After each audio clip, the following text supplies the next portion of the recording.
వైష lunch అయిపోయింది కదా, పడుకుందావా? సరే డాడీ పడుకుందాం. నువ్వు వెళ్ళి పడుకున్నా, నేను టికెట్ వీడియో చూసి వస్తాను. డాడీ నేను 2 minutes ఉంటా.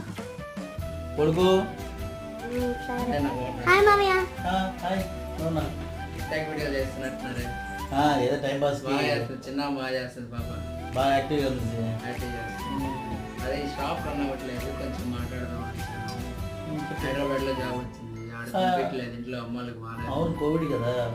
ఇంకేం చేద్దాం అని బాగాలేదని ఆగిపోయాను. అదే రన్ చేయమంటారు, ఇంకో రన్ చేయమంటారు. షాప్లో ఉన్నారు ఇప్పుడు, షాప్లో పని చేస్తానా? అన్న నీ సొంతంగా పెట్టుకుంటే కొంచెం ప్రాఫిట్ ఉంటుంది కదా. సొంతంగా పెట్టుకుంటే 10 కావాల్సి వస్తుంది, కానీ ఇప్పుడే అంటే కష్టం కాబట్టి రన్ అయ్యేదాన్ని చూసుకోవాలి కదా. మీ మామయ్య వాళ్ళు నాకు హెల్ప్ చేస్తున్నారు కదా. వాళ్ళు హెల్ప్ చేసామంటే నా దగ్గర తీసుకోవడం సరిపోతుంది. ఏం చేద్దాం అనుకున్నారు అయితే? అది రన్